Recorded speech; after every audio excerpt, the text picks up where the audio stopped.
Hi, welcome to Dice Control Dojo. I'm Phil and I practice every day and share my tips so we can all get better at the casino. Today we're going to talk about live practice, something that I think is very important. And you can sit here in your man cave or your practice rigs all day, every day. But if you don't get live practice in, you're going to get freaked out when you get at the casino. You cannot replicate the casino in a closed environment like this. You have to be able to practice however you can. And I know it's hard. Some people aren't near a casino. I have one that's, within driving distance to me, so I can get there. But you got to make an effort. If you're going to be going out to Vegas like me and you're going out in 30 days, you need a couple live practices in before you go so you're not freaked out once you're there.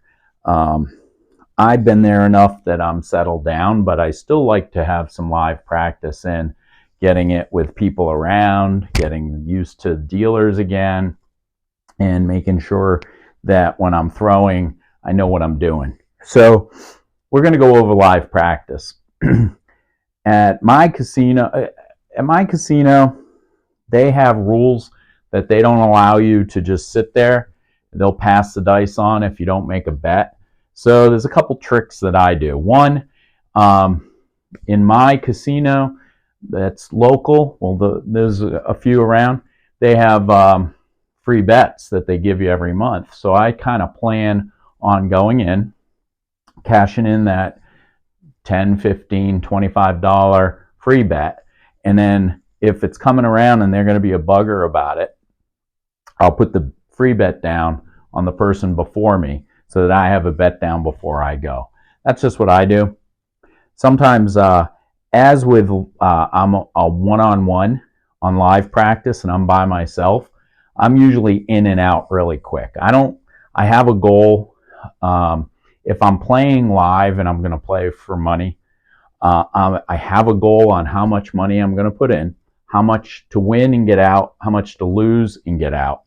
And that's a good practice everybody should have, even if you're at the casinos in Vegas. What is your strategy for betting money-wise? So you're not keep feeding the meter, right? The longer you're at a table, the more you're going to lose. It doesn't matter how good of a thrower you are. The bottom line is the longer you sit at that table, the more money you're losing. So with that being said, what can I do to get my live practice in without losing a lot of money? One, I try and see what kind of bonuses there are so I can use that. I also, back in the day, pre-COVID, I'd show up at 5 in the morning and the tables were on 24 hours. So I'd go in first thing in the morning and they didn't care what you did because they were not doing anything. They were sitting there. There might be a couple people at the table, but I usually have the table by myself. Now, that's not always good for getting that live practice in, but it is good for practicing at a real table with real dealers and trying to get your nerves and trying to get your focus and trying to get into a routine at a real table, not a fake table, especially if you have a rig that you have set up and you don't have an 8-foot table. Also, too, remember, there are 12, 14, 16-foot tables, too, and you might need to practice that when you go. I know Vegas has all sizes, and we like big ones, and we like little ones, too. So I know when I sit in this middle section right here, this is so I can throw short. This is usually where I throw at a 14-foot table, and I never throw this far out. So when you're at the casino, it also gives you an idea, do I have practice the clothing we talked about yesterday, getting your situations set on throwing. And then this is what I do. If it's a $25 table, I put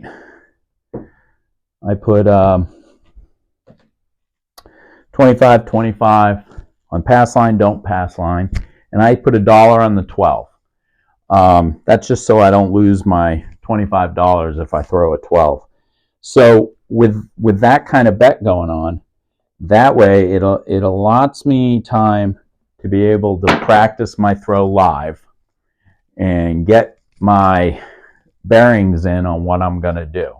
Okay? And then in your brain, you can be pretending to bet with the dice, with what you have. I would bet this, I would bet this, so you can get your thoughts in on what that next bet is going to be. So you're practicing your routine, right? You're getting yourself set. I'm at the table, I'm live. They're passing the dice out before they pass it out.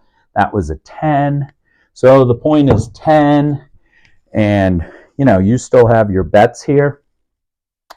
You're fine. So they're going to bring these out to you. You got to know, okay, I got those 5s up top. I got to practice that. Make sure I get that down. Focus your mental game, your muscle memory, and then get going on your throw. All right, 7 out. So there was a 0.7. So of course, I'm going to win on the one, lose on the other. I lost the dollar. So I'm back to even again. And I only lost $1. So it only cost me $1. Now, what's some other things you can do? Say they have an all, tall, small. Say they have, win them all, whatever different bonuses they have. Sometimes some casinos will allot you to bet, put a $5 bet on the all, tall, small, 555 or 111, whatever, with these bets. My casino does not. So I cannot do a bet and a don't bet and a pass line bet and a don't pass line bet and still bet the bonuses, which is rude. And there's nothing written to say I can't do that, but they won't let me do it. And that's okay. I don't care. I just throw. So now you're practicing a few times. You're getting your groove in. You're practicing. Things are going well. What happens in the middle of your practice if you start getting up there, right? You're starting to practice. You're hitting a couple points. You're in a flow. Do you have a plan to bet on that, or are you just there to practice? If you're just there to practice, then that's fine. Don't worry about it. But what if you're into a real throw? All of a sudden, people are starting to bet on you.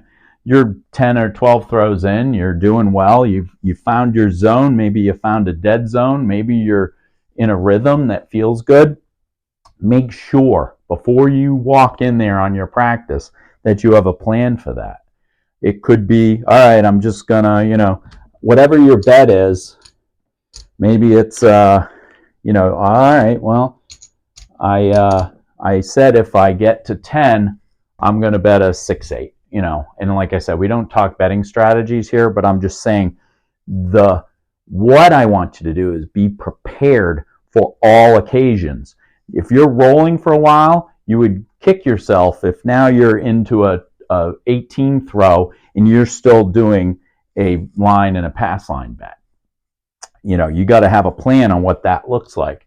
And if you grow a little money, then just use their money and work through it.